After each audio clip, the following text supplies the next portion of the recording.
Bonjour, c'est Ursule encore. On est le 20 décembre 2024.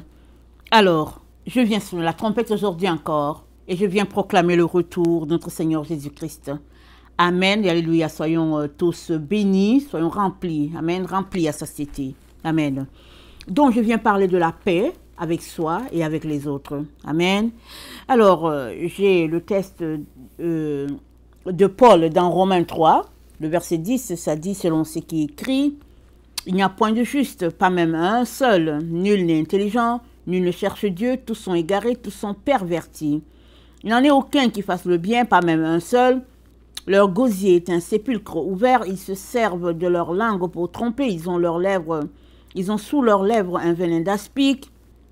Leur bouche est pleine de malédiction et d'amertume. Ils ont les pieds légers pour répandre le sang. La destruction et le malheur sont sur leur route. Ils ne connaissent pas le chemin de la paix. » Amen, je vais m'arrêter là. Ils ne connaissent pas le chemin de la paix. Et puis, Paul, au fait, il cite, n'est-ce pas, le passage de Ésaïe 59. Et dans Ésaïe 59, au verset 6, on peut lire « Leurs toiles ne servent point à faire un vêtement. Ils ne peuvent se couvrir de leurs œuvres sont des œuvres d'iniquité, et les actes de violence sont dans leurs mains.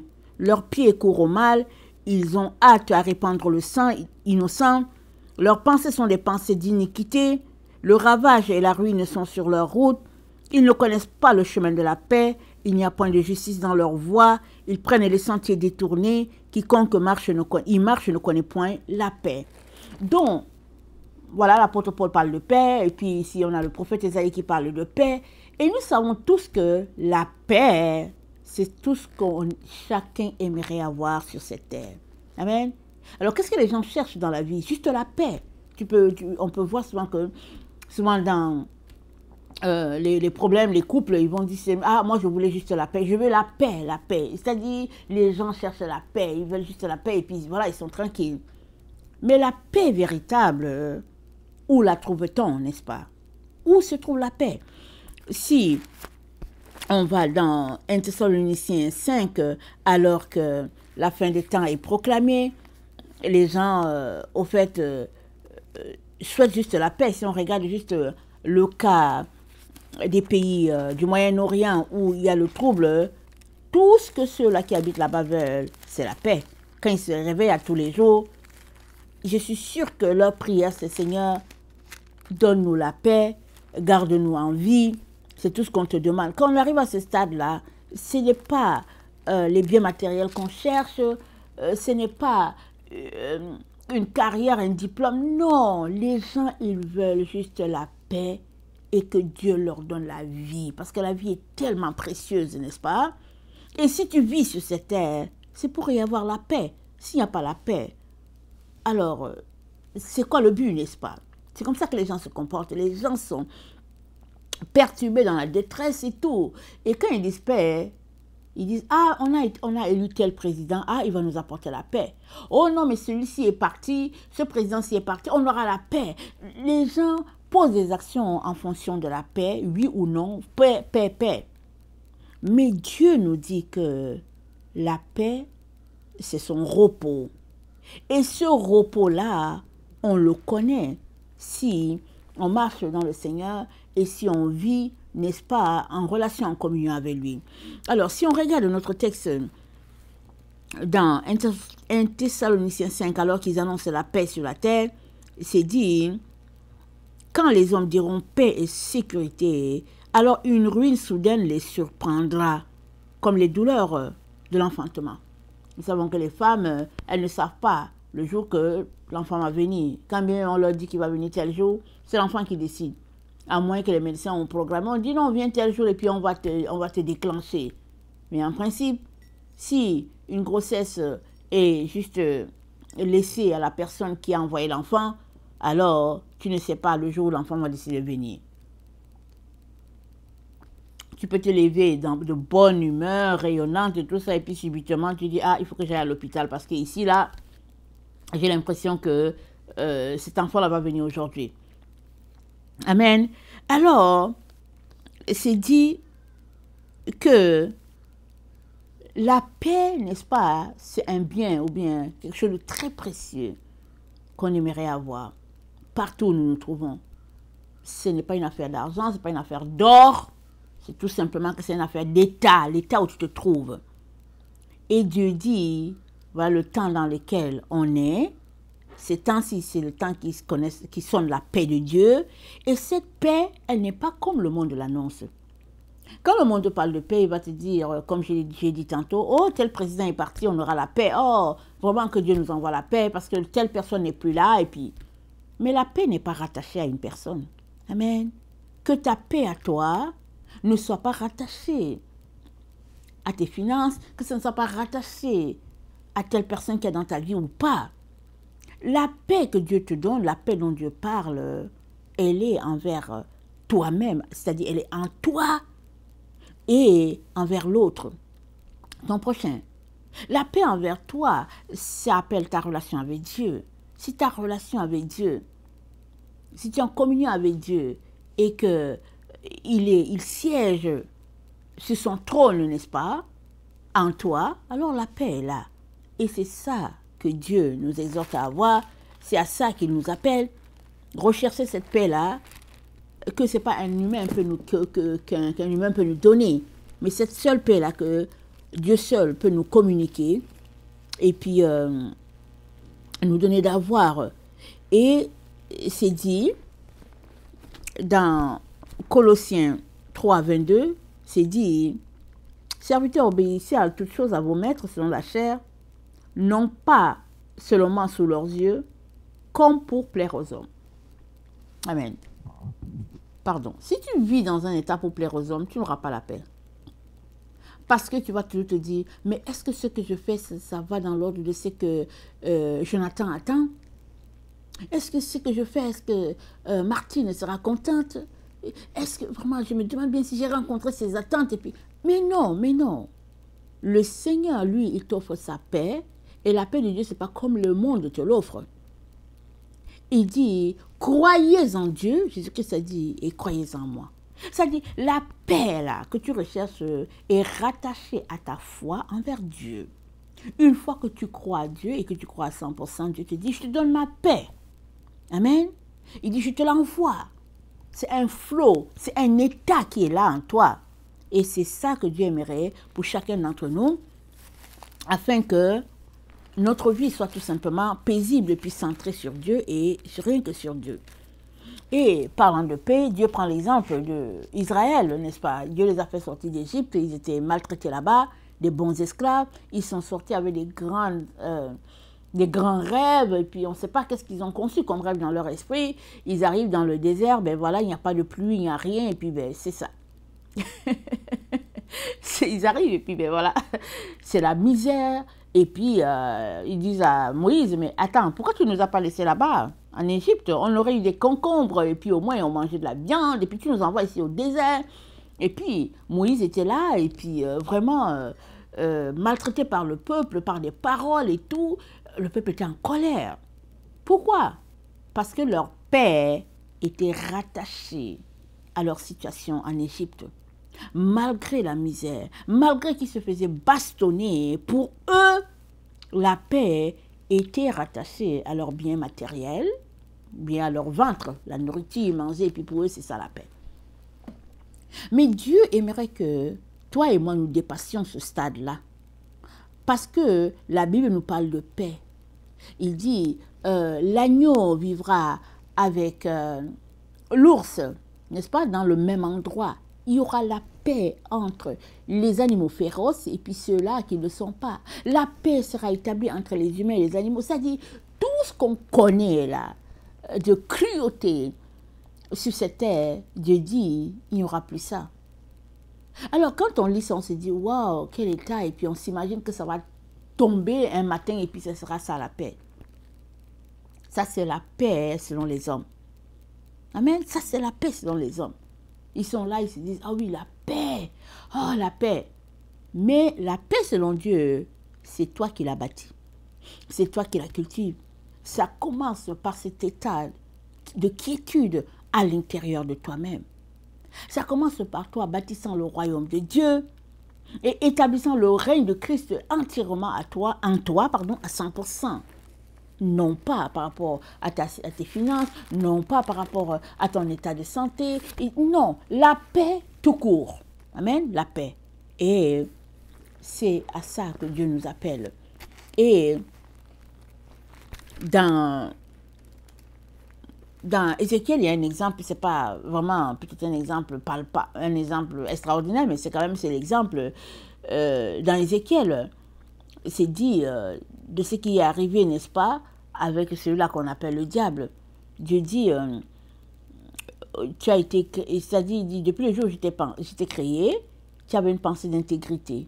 Tu marchais dans l'intégrité jusqu'au jour où l'iniquité a été trouvée dans ton cœur. C'est Ézéchiel 28, le verset 15. Donc, il y avait une quiétude là, dans son cœur, une tranquillité. Et l'iniquité fut trouvée à partir de là. Il y a un trouble qui est là, il y a quelque chose qui ne devait pas exister, qui a été retrouvé dans le cœur. Et qu'est-ce qui s'est passé? Dieu l'a précipité hors de la présence de Dieu. Alors, le manque de paix nous expose, nous envoie, n'est-ce pas, dans un état perturbé. On se pose des questions, qu'est-ce qui va m'arriver? Et puis, voilà, et si c'est un cas où c'est l'iniquité ou bien un état, des choses mystiques, la sorcellerie, des choses comme ça, ta paix est perturbée. Mais Dieu ne veut pas ça pour chacun d'entre nous. Alors, il nous appelle à connaître sa paix, une paix qui est telle que personne ne peut la troubler. Mais il dit, c'est toi qui dois la bâtir. Dans Jérémie 31, le verset 33, il dit, je mettrai ma loi au-dedans d'eux, je l'écrirai dans leur cœur. Donc, la loi de Dieu, c'est-à-dire l'enseignement de Dieu, sa fondation, ce qu'il est, sera établi dans notre cœur. Et si on comprend ici, puisqu'on dit dans Jérémie, on comprend qu'il s'agit de Jésus-Christ. Parce que Jésus-Christ est venu, il a accompli toute la loi. Et il est allé jusqu'à la croix, il a effacé toutes les ordonnances qui pesaient contre nous, et il s'est rendu obéissant, ce que la Bible dit, jusqu'à l'obéissance de la croix. Et Dieu l'a élevé. Il a fait de lui un nom que dessus tous les noms, de telle sorte que on appelle le nom de Jésus dans toutes les situations, parce que Jésus est notre secours, il est notre paix. Amen. Et Dieu dit, n'est-ce pas, cette paix-là, elle est trouvée alors que nous invitons le Saint-Esprit à faire sa place en nous. Alors, ça c'est vraiment tout un débat. Il y en a certains qui ont dit, non, mais j'ai dit à le Saint-Esprit parce que je donne ma vie à Jésus et puis je n'ai pas besoin d'autre chose. Oui, une fois que tu donnes ta vie à Jésus, le Saint-Esprit est là. Mais tu as besoin d'autre chose. Et cette autre chose, c'est de bâtir ta relation avec le Saint-Esprit, parce que ça se bâtit. C'est pas vrai qu'on reste à un état stationnaire et on ne bouge pas. Ça, c'est pas vrai. On devrait bouger. Que ce soit dans le domaine séculier, que ce soit dans le domaine chrétien, on devrait bouger. Toute personne devrait bouger. Bouger, c'est quoi? Ça renvoie à la vie. Même si tu bouges, c'est parce que tu es vivant. Alors, mais tu bouges pour apporter des résultats, des bons résultats. Tu ne bouges pas pour décliner, n'est-ce pas? Tu bouges pour produire quelque chose de positif, quelque chose qui rapporterait, n'est-ce pas? Quelque chose qui aurait une valeur ajoutée dans ta relation avec Dieu. Alors, donc,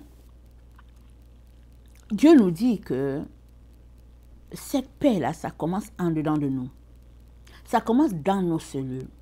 Ça commence de régler le problème qui est le plus important, c'est la vie. Est-ce que la vie de Dieu est en toi ou pas? Alors, si la vie de Dieu est en toi, alléluia, amen, le Seigneur dit, ne vous inquiétez de rien. Mais en toute chose, faites connaître vos besoins à Dieu. Par des prières, des supplications, et la paix de Dieu va t'envahir. Il dit, ne vous inquiétez de rien. Maintenant, si tu ne connais pas Dieu et que tu es troublé, alors fais tout pour le connaître et donne-lui tes soucis, tes problèmes, tes points d'interrogation. Il les prendrait et il te donnerait en retour sa paix. Amen. Et cette paix-là, tu en as besoin pour pouvoir marcher sur cette terre de manière à ce que la paix soit aussi établie entre ton prochain et toi. Et souvent, c'est là où c'est souvent compliqué, n'est-ce pas? Souvent, tu peux vouloir la paix avec l'autre, l'autre ne veut pas. Souvent, l'autre peut vouloir la paix avec toi, puis toi, tu ne veux pas. Et souvent, c'est tout simplement que vous êtes en atome crochu, et puis c'est comme non, vous ne vous supportez pas. Et puis souvent, c'est que la société crée des situations où vraiment on est dans des compartiments de races différentes, de peuples différents, et puis de diplômes, de carrières, et puis d'états. Et puis on n'en finit pas, n'est-ce pas, de se retrouver dans les blocs. Mais le Seigneur dit qu'on n'a pas besoin de tout cela. On n'a pas besoin. Tu n'as pas besoin de cela, ton prochain n'a pas besoin de cela, celui-là qui est ton supérieur, il n'a pas besoin. Tout ce que chacun a besoin, c'est de marcher selon, n'est-ce pas, la loi de Dieu dans nos cœurs, c'est-à-dire de nous aimer les uns les autres et aussi d'aimer Dieu. Alors qu'on marche dans cela, la paix de Dieu est, c'est-à-dire elle s'établit tout simplement. De telle sorte que devant des points d'interrogation, parce que ça doit arriver, ça arrive toujours, c'est normal, c'est la preuve que tu es un être humain. Alors devant les points d'interrogation de ta vie, si le trouble est là, prends du temps dans le Seigneur jusqu'à ce que la paix soit regagnée et que tout soit quiétude et tranquillité avant de continuer à une autre étape ou bien avant de continuer à une autre station. Parce que comme on l'a vu, la marche, n'est-ce pas, sur cette terre, c'est une marche de station en station. Tu changes d'état, tu changes de place. Pourquoi? Parce que tu as réussi, n'est-ce pas, à quitter une station, exemple O, pour une station P. Tu changes de station, tu changes d'état. Et cet état devrait te conduire toujours dans la paix. Mais s'il arrive que tu es perturbé, s'il arrive qu'il y a des secousses, invoque le ciel afin que la paix revienne et que tu puisses continuer jusqu'à la destination de l'endroit que Dieu a pour toi.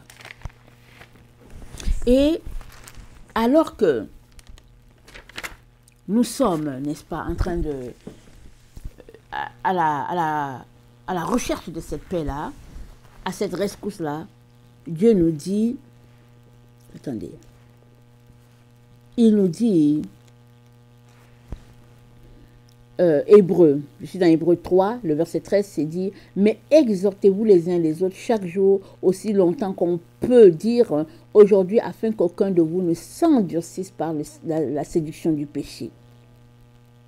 Amen. Car nous sommes devenus participants de Christ pourvu que nous retenions fermement jusqu'à la fin l'assurance que nous avions au commencement. Voilà. Au commencement, quand tu donnes ta vie à Jésus, tu as une assurance. Hey, quel jour glorieux, on est content, on est pimpant d'énergie. Oh, c'est quelque chose, c'est un événement extraordinaire.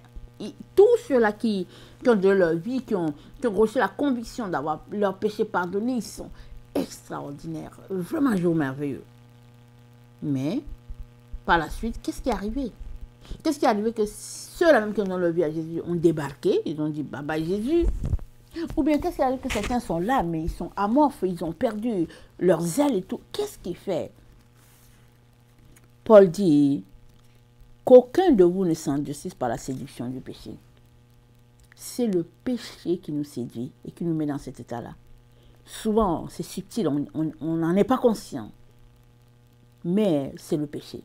Ça peut être le péché de l'autre qui te conduit sur une voie carrément où Dieu ne t'a pas placé. Ça peut aussi être ton péché à toi qui te conduit, n'est-ce pas, à poser des actions que Dieu n'a pas prévues pour toi. Il est donc très très important que nous puissions nous exercer à avoir cette paix-là établie en nous. Amen. Et alors que tu gagnes en paix, n'est-ce pas, la paix sera tout autour de toi. Alors que l'autre gagne en paix, la paix sera tout autour de lui. Et etc., etc. La terre sera environnée des personnes remplies de paix en eux-mêmes, de telle sorte que la gloire de Dieu va s'étendre sur toute la terre. Amen. Alors, Dieu nous parle, n'est-ce pas, d'Israël qui n'a pas connu le repos dans le désert. Nous savons qu'ils se sont révoltés. Il y a un groupe qui a péri. Et Dieu a dit, ils ne sont pas entrés dans mon repos. Et le repos de Dieu dans ce temps-là, c'était qu'ils puissent se rendre à la terre promise. Il n'y a que Caleb et Josué qui sont arrivés là-bas. Mais ceux-là qui avaient 20 ans et plus, ils ne se sont pas rendus. Parce qu'ils ont exercé la rébellion. Et Dieu dit, ils ne sont pas entrés dans mon repos. Devant Dieu, le repos, c'est la paix. Alors, toi et moi, nous aimerons entrer dans le repos du Seigneur, n'est-ce pas? Nous le voulons. Alors, il nous revient de pouvoir tout mettre en œuvre pour que cette paix soit vécue par nous-mêmes et par ceux-là de notre entourage et que, au fait, on soit dispensateur de la paix. Amen, de Dieu. Parce que c'est à nous, il nous l'a donné. Mais si on n'enlève pas toutes ces choses-là qui nous troublent, alors, quand on va s'exprimer, les gens vont juste voir le trouble. Mais non. La paix de Dieu, c'est ça qui devrait paraître. Amen. Et c'est dit, on a lu c'était dans Romains 3 qu'on a lu que Paul disait qu'ils ne connaissent pas la paix. Mais je vais retourner dans notre texte d'Ésaïe. On va aller dans notre texte d'Ésaïe 59, parce que je pense que l'apôtre Paul a tiré ça de là. Dans Ésaïe 59, voilà ce qui est dit. Ésaïe, c'est dit, leurs pieds courent au mal, je suis dans Ésaïe 59, le verset 7, ils ont hâte de répandre le sang innocent, leurs pensées sont des pensées d'iniquité, le ravage et la ruine sont sur leur route, ils ne connaissent pas le chemin de la paix, il n'y a point de justice dans leur voie. Amen. Il n'y a pas de justice. Alors, une personne qui marche dans l'injustice ne peut pas connaître la paix. Parce que telle personne mérite, exemple, son salaire, il ne donne pas. Comment va-t-il connaître la paix? Donc, connaître la paix, expérimenter la paix, c'est un état, n'est-ce pas, de notre conscience qui est tout simplement en connexion avec Dieu parce que il n'y a rien qu'on se reproche. Et notre Dieu nous dit, n'est-ce pas, je suis toujours dans Ésaïe 59, le verset 50, je suis dans Ésaïe 59, le verset 9, Ésaïe dit, c'est pourquoi l'arrêt de délivrance est loin de nous et le salut ne nous atteint pas. Nous attendons la lumière et voici les ténèbres. Donc Ésaïe dit, cette vie-là, qui est tout simplement une vie de trouble, ça fait que la lumière de Dieu demeure loin de nous. Donc, je viens nous encourager à faire des efforts, un choix délibéré de pouvoir créer autour de nous cette atmosphère de paix-là, de la vivre et de demeurer dedans. Parce que c'est une petite sémence qui donne, n'est-ce pas, un arbre et puis lequel donne beaucoup de fruits à la fin. Alors, la paix de Jésus ne viendra pas comme les gens l'imaginent, là, en disant que, bon, voilà la paix, là, en train de descendre, on voit la paix. Non, la paix de Dieu est sémée dans chaque cœur. C'est une action volontaire. Et tous ceux-là qui vont œuvrer, qui vont travailler, n'est-ce pas, à vouloir cette paix-là, ils vont la vivre, ils vont l'expérimenter. Et le règne de Dieu, n'est-ce pas, sera établi dans ce noyau-là. Amen. Il sera établi dans ce noyau-là. Et ce noyau, nous savons qu'il s'étend sur toute la terre, parce que les enfants de Dieu sont partout. Ça n'empêche pas Dieu, n'est-ce pas, d'établir le règne de paix partout sur la terre. Parce qu'au moins, il y a une personne au Kazakhstan qui est dans un état de paix, parce qu'au moins il y a une personne au Maroc qui est dans un état de paix, parce qu'au moins il y a une personne en France qui est dans un état de paix, une personne à Québec. Alors Dieu, il met ça, il va chercher les personnes là et puis il répand la paix. Amen. Alors, ne pensons pas que nous sommes inutiles, ou bien que, bon, qu'est-ce que ça peut faire une goutte d'eau parmi tant, n'est-ce pas, la vaste mer dans l'océan. Non, ne pensons pas comme ça. Pensons autrement. Seigneur Jésus, tu m'as fait un agent de paix. Aide-moi, Seigneur, à prier afin que la paix qui est dans mon cœur puisse se répandre, n'est-ce pas, tout autour de moi, parce que moi aussi, cette paix, je l'ai pris avec toi, je l'ai pris en connexion avec toi. Et ainsi, la paix de Dieu, n'est-ce pas, qui surpasse toute intelligence, va garder nos cœurs et va se répandre, n'est-ce pas, dans le cœur des autres, de telle sorte que la paix de Dieu sera sur toute la terre. Amen. Alors, je viens vous souhaiter, n'est-ce pas, une belle fin d'année 2024, un joyeux Noël, et puis un bon temps en famille, et vraiment éviter les chicanes, les histoires à dormir debout, éviter tout ça, c'est un état d'esprit. Souvent on se retrouve en famille, on veut tellement avoir raison qu'on se met à se chicaner, et puis des histoires, non. Un temps de famille, c'est un temps de retrouvailles, un temps de paix, alors agissez dans la paix. Si l'autre veut discuter, taisez-vous, c'est tout. Être dans un état de bouche fermée, c'est pas mal non plus. Donc, taisez-vous, amen, et puis laissez tout simplement l'atmosphère de paix se répandre partout, au lieu que ce soit une atmosphère de querelle. Parce que c'est un choix, c'est une décision, une volonté, n'est-ce pas, d'établir quelque chose à l'endroit où tu es, parce que Dieu le veut. Dieu t'a choisi. Tu es un agent de paix et sois cet agent de paix sur qui Dieu compte. Amen. Que le Seigneur bénisse sa parole. Maranatha, Jésus revient. Amen et alléluia.